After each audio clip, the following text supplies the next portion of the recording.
यो भन्दा अगाडिको भिडियोमा हामीले के पढेको त a² - b² को फर्ममा भएका टर्महरूलाई खण्डीकरण कसरी गर्ने भन्ने भिडियो हामीले यो भन्दा अघिल्लोमा पढिसकेका छौं।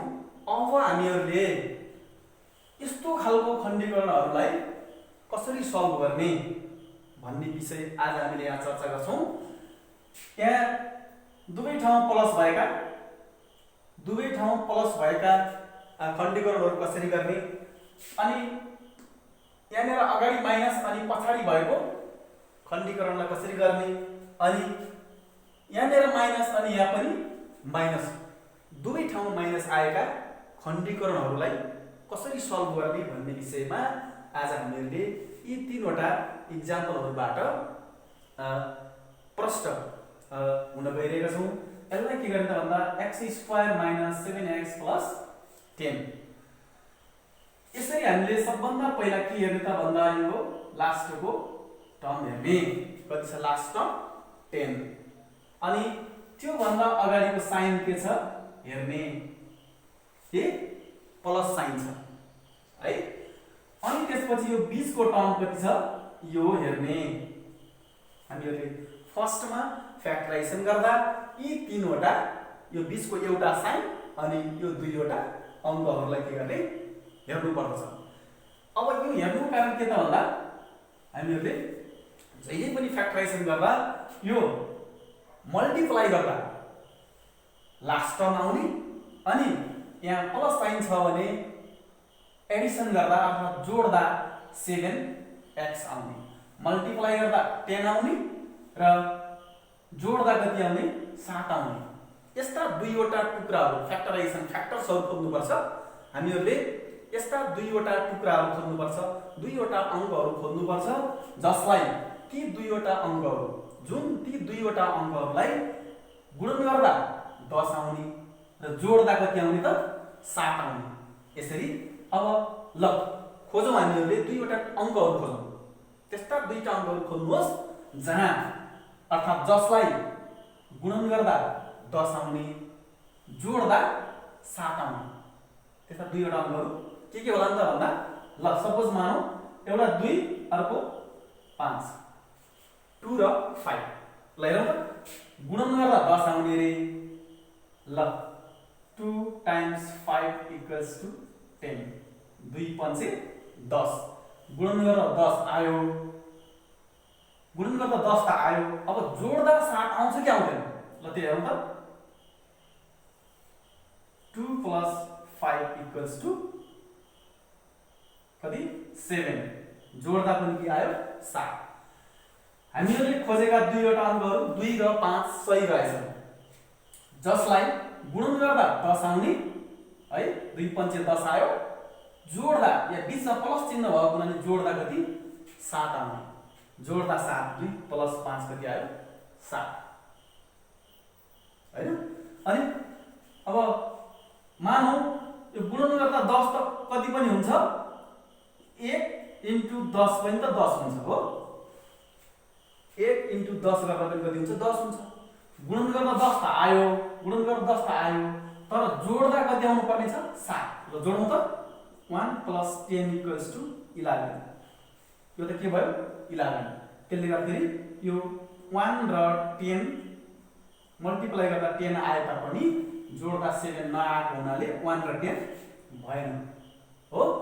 अनि 2 र 5, 2 × 5 = 10, 2 + 5 = 7 आयो। त्यसले गर्दाखेरि हामीले खोजेका दुईवटा फ्याक्टर्स अङ्कहरू के रहेछन् त 2 र 5, जुन गुणन गर्दा 10 जोड्दा 7 आउने हो। त्यसले गर्दा अब हामीले 2 र 5 लाई युज गरेर हामीले के गर्छौं त यो फ्याक्टराइजेसन गर्छौं। अब ल यसलाई सल्भ गर्दै जाउँ। के हुन्छ भन्दाखेरि इक्वल्स टु x² लाई as it is x² plus को प्लस साइन। अब हामीले के गरेका थियौं, त्यस्ता दुईवटा अङ्कहरू खोजिसकेका थियौं जुन जोड्दा 7 आउँथ्यो, जोड्दा 7 जोडिहालौं त 2 + 5 जोड्दा 7 आयो। यो x लाई के गर्नु त छोड्न भएन नि त, x लाई के गरौँ यही राख्नु। अनि यो प्लस 10 लाई पनि छाड्न भएन, प्लस 10 त्यो जस्ताको तस्तै सार्ने। अब हामीहरूले के गर्ने त भन्दा यो x लाई, यो त होल ब्राकेट छ, त्यसले गर्दा यो x लाई 2 लाई पनि दिने, यो x 5 लाई पनि x दिने। अनि त्यो दिँदा के हुन्छ त भन्दा x² को x² प्लस 2 लाई x मल्टिप्लाई गर्दा 2x प्लस साइन को प्लस 5 लाई x मल्टिप्लाई गर्दा 5x प्लस 10 को प्लस 10। क्लियर छ यहाँसम्म? हामीहरूले जोड्दा 7 आउने भएको हुनाले 2 प्लस 5 7 गरायौं। यो x को x नै छ, यो प्लस 10 को प्लस 10 नै छ, x² को x² प्लस अब यो x लाई होल ब्राकेट भएको हुनाले मल्टिप्लाई गर्ने, 2 ले x लाई मल्टिप्लाई गर्दा 2x प्लस साइन को प्लस साइन, 5 ले x लाई मल्टिप्लाई गर्दा 5x। अनि यो के छ त 10 को 10 नै छ एज इट इज। अब हामीले के गर्नुपर्छ भन्दा हामीहरुको 3 वटा पदहरु थियो, 3 वटा पद पछि हामीले के गर्यौं त यहाँ 4 वटा पदहरु गरायौं। 1 2 3 4 4 वटा पदहरु गरायौं। अब किन यसरी 4 वटा पद गराएको त भन्दा यो 2 वटा पद को एक जोडी गराउने, यो 2 वटा पद को एक जोडी गराउने, अनि ती 2 वटा जोडीहरुबाट कमन के आउँछ अर्थात साझा के छ, यी 2 वटा अर्थात यी जोडीहरुमा साझा के छ त्यो हेर्ने। साझा हेर्दा हामीहरुले अक्षरहरु x y z जस्ता अक्षरहरु पनि हेर्नु पर्छ भने अंकहरु पनि के गर्नुपर्छ साझा हेर्नु पर्छ। त्यसले गर्दा यसमा के छ त यहाँ 2 छ तर यहाँ अगाडि कोएफिसिएन्ट गुणांक छैन, त्यसले गर्दा यो 2 कमन हुँदैन।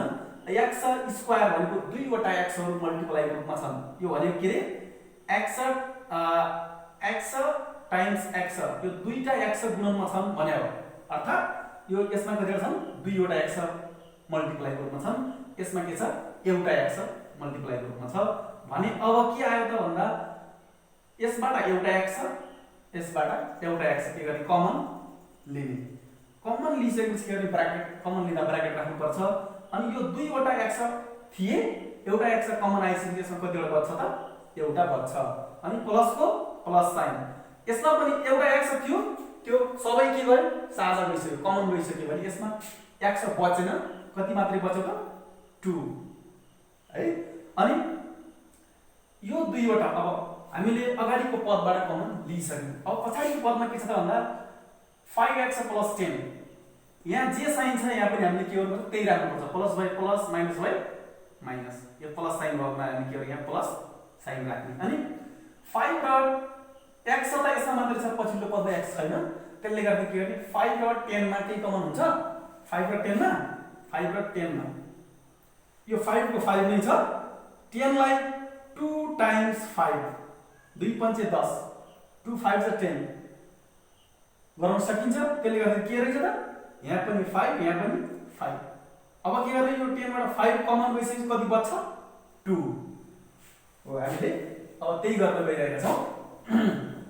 यिनी 2 वटाबाट के कमन आयो 5 कमन आइसकेपछि यसमा कति बच्यो त x प्लस साइन को प्लस साइन। 10 मा 5 कमन आएपछि 5 2 जा 10 2 5 दुना 10 हुने भएको हुनाले 5 दुना 10 दुना बच्यो, यसमा 5 दुना 10।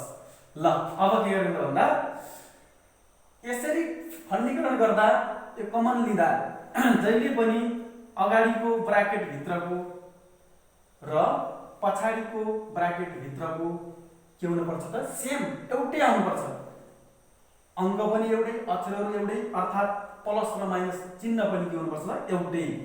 x प्लस 2 यहाँ पनि x प्लस 2। त्यसले गर्दा अब के गर्नु पर्छ यो 2 वटा टर्महरुबाट फेरि x प्लस 2 के छ त साझा कमन छ, त्यसले गर्दा x प्लस 2 यो कमन, अनि रिमाइनिङ के त x प्लस 5 के भयो त रिमाइनिङ। यति हाम्रो छ आन्सर।